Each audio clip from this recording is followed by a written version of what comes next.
ආයිබෝවන් සියලු දෙනාට ලක්ම ලෝකයේ YouTube channel එකට ඔයාලා ආදරයෙන් පිළිගන්නවා. අද අපි අරන් ආවේ ජ්‍යොතිෂයේන හත් වෙනි කොටුව නැත්නම් විවාහ ස්ථානයේ මිනිස්සුන්ගේ ජීවිතයේ කෙනෙක්ට අනිවාර්යයෙන්ම අවශ්‍යම කෙනෙක් හොයන විවාහයට සුදුසුකම් තියනවාද කියලා බලන්නේ මේ හත් වෙනි කොටුවෙන්. අද අපි බලනවා ඕගොල්ලන්ට විවාහයට ඕගොල්ලන් සුදුසුකම් තියනවාද කියලා. මම කලින් ගෙනාවා ජ්‍යොතිෂයේ මේ කොටු 12 ගැනම වීඩියෝ එකක්. වීඩියෝ සීරීස් එකක් ගෙනල්ලා ඇති පුළුවන් අය බැරි වෙච්ච අය පුළුවන් අය හැමෝටම බලන්න. බැරි වෙච්ච අය මගේ ඒ කොටු 12 ගැනම බලන්න. කේන්දරෙන් ඔයගොල්ලන්ගේ ඒ ගහයෝ එහෙම විදිහට පීටර් දිනනවා කියලා මට යටින් කමෙන්ට් කරන්න. මම ඒ කමෙන්ට් එක රිප්ලයි දෙන්නම්. සමහරක් අය එකට හොඳ කමෙන්ට් දාලා තිබ්බා. හොඳයි ගොඩක් දේවල් දැනගත්තා කියලා දාලා තිබ්බා. කේන්දර බලාගත්ත අයත් කීප දෙනෙක් හිටියා. ඒක අඩු මුදලකට. ඒකටත් මට WhatsApp නම්බරයට මැසේජ් දාලා මම ඒ අයට ඒ කේන්දර මේ වොයිස් මැසේජ් දාලා ඇති. අද මම මේ ඒකට සමහරක් අය මෙහෙම කියලා තිබ්බා. සමහරක් අය මෙහෙමයි අපි මේ මිනිස්සුયો දෙයක් අපි මොකක් හරි හොඳ දෙයක් මේ සමාජයේ කරනකොට ගල් වගේ මේ මල් වගේම ගලුත් වෙනවා. සමහරක් අය මට එක දේවල් කියලා මැසේජ් දාලා තිබ්බා. මම ඒව ගණන් ගන්නේ නැහැ. ඒ කියන්නේ මේ මිනිස්සු හරි සමහරක් අය හරිම ඊර්ෂ්‍යාවෙන් හැම දෙයකින්ම පෙළෙන අය ඉන්නවා. ඒවා මේ අපිට ගණන් ගන්න හොඳ නෑ. මේ අපිට මිනිස්සුන්ට කරන්න ඕනේ යුතුයකම් කොටසක් තියෙනවා. මගෙන් දෙයක් ඇත්තටම දෙයක් ගන්න කොටසක් මාත් එකතු වෙලා ඉන්නවා. ඒගොල්ලෝ දන්නවා. ඒගොල්ලන්ට දැනෙලා ඇති. ඒගොල්ලන්ට සැබෑවටම දැනෙලා ඇති. ඒ නිසා ඒ අය මාත් එක්ක රැඳිලා ඉන්නවා. එහෙනම් අපි අද බලමු විවාහක ස්ථානය ගැන. අද අපි කතා කරන්නේ කේන්දරයක විවාහය ප්‍රමාද කරන ප්‍රධානම හේතු මොනවද කියලා. සායි හැම දෝෂයකටම ගෙදර ඉඳන්ම කරගන්න පුළුවන් ප්‍රබලම ජ්‍යොතිෂ පිළියම් මොනවද කියලා. වීඩියෝ එකට යන්න කලින් channel එක subscribe කරන්න කියලා ආදරෙන් ඉල්ලා හිටිනවා. ඒ subscribe කරාම තමයි මට ඔයගලන්ට يعني ඔයගොල්ලොත් එක්ක දැනුම බෙදා ගන්න පුළුවන් වෙන්නේ. වීඩියෝ එකක් ගෙනහම ඔයගලන්ට ඒක notification මාර්ගයෙන් ලැබෙන්නේ ඒ channel එකට එකතු වුණොත් තමයි. එහෙනම් channel එකට හැමෝටම එකතු වෙන්න කියලා මම ආරාධනා කරනවා. එහෙනම් දැන් බලමු කේන්දරේ මේ හත් වෙනි කොටුවේ මේ ලක්ෂණ තියෙනවද කියලා. කේන්දරේ ළඟින් තියාගෙන බලා ගන්න. යටින් කමෙන්ට් කරන්න. ඒ කමෙන්ට් එකටත් රිප්ලයි දෙනවා පුළුවන් වෙලාවක.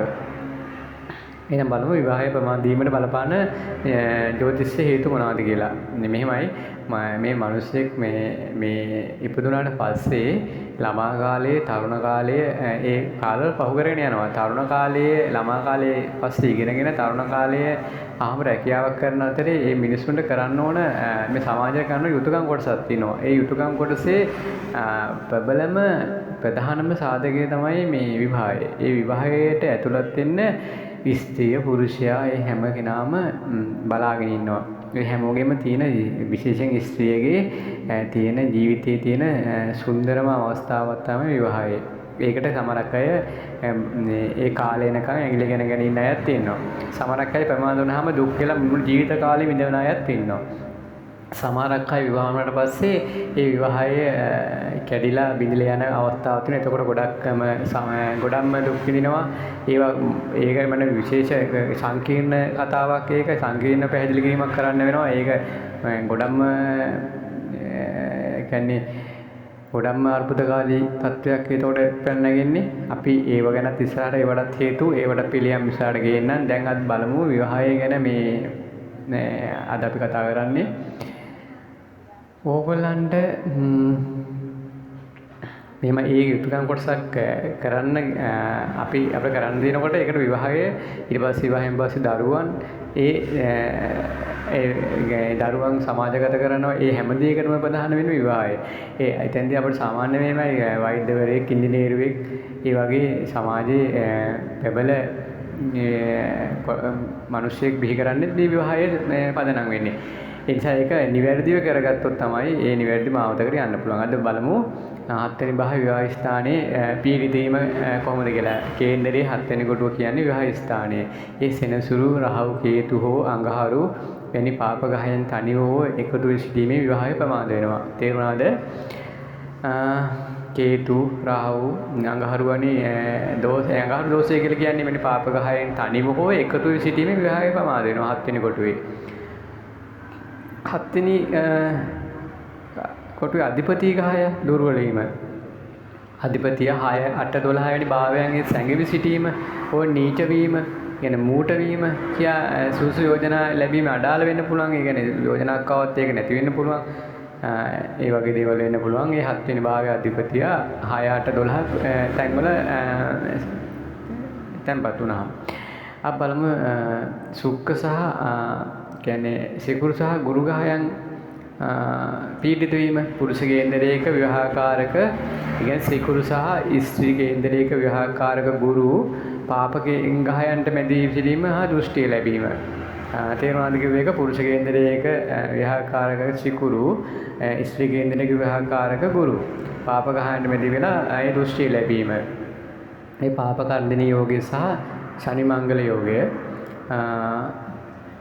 7 වෙනි කොටුවේ දෙපස පාප ගහයන් සිටීම පාප කර්දිනී හෝ සෙනසුරු සහ අඟහරුගේ සංයෝගයේ හා දෘෂ්ටිය නිසා අහේතුවකට යෝජනා කැඩී යනවා. තේරුණාද? 7 වෙනි කොටුවේ පාප ගහයන් සිටීම සෙනසුරු හෝ අඟහරුගේ සංයෝගයේ ඒ දෙන්න එකතු වුණොත් යෝජනා කැඩී යන්න පුළුවන්. ඒ කියන්නේ හේතුවක් නැතුව. ඒ වගේ තමයි කාල සර්ප යෝග දෝෂය සහ පොරොන්දන් ගැලපීම. ඒ කියන්නේ රාහු කේතු අතර සීලු ගහයන් සිරවීම නිසා විවාහයට සුදුසු වයස පසුවන තෙක් මංගල යෝගය යටපත් වෙනවා. තේරුණාද?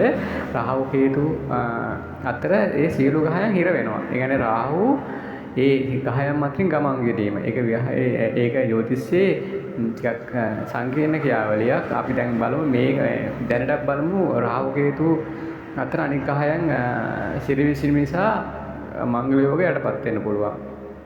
කාල සර්ප යෝගයේ පොරොන්දන් ගැලපීම කියන්නේ මේකට. විවාහය ප්‍රමාද කරගති ප්‍රබලම කියන්නේ විවාහය දැන් ප්‍රමාද කරගත්තාම ප්‍රධාන පිළියම් මොනවද කියලා පොඩ්ඩක් බලමු අපි. ඒ කියන්නේ ප්‍රමාද වෙනකොට සූර්ය පිරිත මංගල පිරිත දිනපතා ශ්‍රවණය කරන්න ඕන. බුද්ධ වන්දනාවෙන් පස්සේ සූර්ය පිරිත මංගල පිරිත ගායනා කිරීම හෝ ඇසීම් සැලසීම සුබයි. පති පූජාව සහ බෝධි පූජාව තියන්න ඕන. ඒ වගේ තමයි සිකුරාදා දිනවල පහන් හතක් දැල්ලලා නිලුම් මල් පූජා කරලා පති පූජාව පැවැත්වීම සහ බෝධියේ වටා පැදකුණු කර සිරිත් කිරීම. සිරිත් පිරිත් කරන්න ඕන.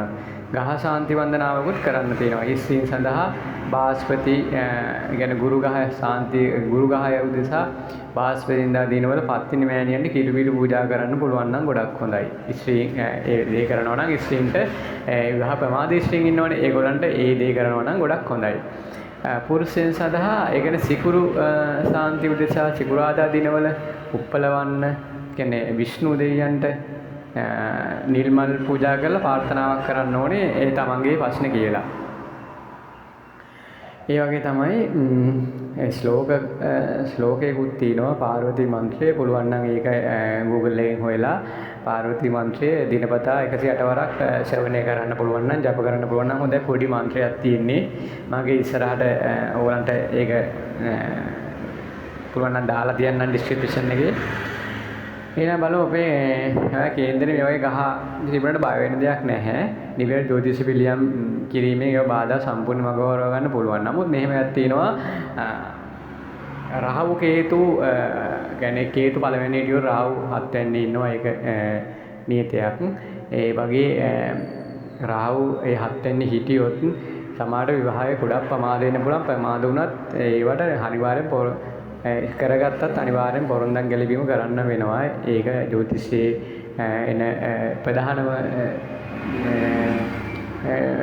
නියම එකක් ප්‍රධාන පිළියමක්. ඒක අනිවාර්යයෙන්ම කරන්න වෙනවා. කියන්නේ පොරොන්දන් ගැලපීම. නැත්තම් විවාහය වුණාට පස්සේ ගැටුම් ඇති වෙන්න පුළුවන්. ඒවා කේන්දර ගැලපීම පොරොන්දන් කේන්දර බැලීමෙන් අපිට බලන්න පුළුවන්. ඕගොල්ලන් කේන්දර මම කිව්වේ මම WhatsApp නම්බරයට පුළුවන් නම් ඔයාලට අඩු මුදලට කේන්දර බලා ගන්න පුළුවන්. මම ඒකට ඔක්කොම කියන්නම් මේ විවාහය ගැන මේක සංකීර්ණ ක්‍රියාවලියක් අපි ඒවට කරන්න ඕන දේවල් මේක විවාහ ප්‍රමාදීවට හේතු ඒ හැමදේම බලා ගන්න පුළුවන් මගේ WhatsApp නම්බරේ මේ මයි channel එකේ ඇති ඒකේ මට මැසේජ් එකක් දාන්න ඉතා අඩු මුදලකට ඒ මට ඒ පලාබල විස්තර ඔයාලට එවන්න පුළුවන් ඒකයි දැන් මම අද කතා කරේ මේ ප්‍රධාන ජීවිත ප්‍රධාන සම්දිස්ථානයක් ගැන ඕගොල්ලන්ට මේකෙන් යමක් වැටුණා නම් මට කමෙන්ට් එකක් දාන්න නොගැලපුණු දේවල් තියෙනවා නම් මට මැසේජ් එකක් දාන්න කමෙන්ට් එකක් දාන්න මම රිප්ලයි එක දෙන්නම් මේ කියන්නේ මේක හැම වෙලාවෙම ගහ අධිපති ගහය දුර්වල වෙන්නේ දුර්වල වුණොත් තමයි ගොඩක් වෙන්නේ ඒක අධිපති ගහය 6 8 12 භාවයෙන් තැන්පත් වීම තමයි මේ යෝජනා ලැබීමේ අඩාල වෙන්නේ ගොඩක්ම එහෙනම් මට යටින් කමෙන්ට් එකක් දාන්න ගොඩක් ස්තුතියි හැමදාටම රැඳී සිටියට ඔයගොල්ලන්ට මේ ඉදිරියේදී මේ හැම දෙයක්ම මම වීඩියෝ සීරීස් එකක් ගෙනල්ලා මේක තවත් මම ඉස්සරහට තව පුළුල්ල කතා කරනවා අදට මම මේ ඔයගොල්ලන්ට පටන් ගැනීමේදී මේ විස්තරය කරේ මට යටින් කමෙන්ට් කරන්න ඔයගොල්ලන්ගේ මොන ගහයද මේ 7 වෙනි කොටු ඉන්නේ කියලා මම ඒකට රිප්ලයි එකක් දෙන්නම් ඒවට සුසු පිළියම් ඒවත් මම දැන් මෙතන දාලා මම මේ වීඩියෝ එකේ කතා කරා ඒක පුළුවන් නම් ඒව කරන්න ගොඩක් දේවල් මගේ ඇරිලා යයි මේ හැම දෙයකටම තියෙන්නේ මිනිස්සුන්ගේ අවබෝධය විවාහ වුණත් දෙන්න අතරේ මොන දේවල් වුණත් දෙන්න අතරේ සමගියෙන් අන්‍යෝන්‍ය විශ්වාසයෙන් දෙන්න කතා බහ කරලා ඒ දේ විසඳගත්තොත් විවාහ වුණාට පස්සෙත් හැමෝටම ඉන්න පුළුවන් සැකය දුරු කරගෙන ජීවත් වෙන්න ඕන ප්‍රධානම දෙයක් ඒකත් තව එකක් අපි නිතරම පින්දහම් කටයුතු වල නියැලෙන්න ඕන ඒවා ගොඩාක් බලපානවා මේ විවාහ ප්‍රමාදයෙන් වලට අපි පින්දහම් වලින් පින්දහම් කටයුතු වලින් ඈත් වීමත් මේකට බලපාන්න පුළුවන් ඒ නිසා අපි හැම වෙලාවෙම අපේ ශරීර සෞඛ්‍යය නිසාකාරව තිය පවත්වාගෙන යන්නත් ඕන විවාහ වුණාට පස්සේ ඒකත් බලපාන විවාහය ගැඩී යාමට ඒ කියන්නේ හැමදේම ඕගොල්ලන්ට ඒක සාමාන්‍ය මිනිස්සුන්ට කාර්යබහුල අවස්ථා නිසා දැන් ඒව මගේ ඇරි යන්න පුළුවන් කියන්නේ පිළිසුණු භාවයේ හැමදේම ඒ නිසා මම ඉදිරියේදී ඔයන්ට මේ විවාහ ස්ථානය ගැන පුළුල් වීඩියෝ එකක් අරගෙන එන්නම් හැමදෙනාටම බොහොම ස්තුතියි රැඳී සිටියට තෙරුවන් සරණයි ස්තුතියි channel එක subscribe කරන්න කියලා නැවතත් ඉල්ලා සිටිනවා තෙරුවන් සරණයි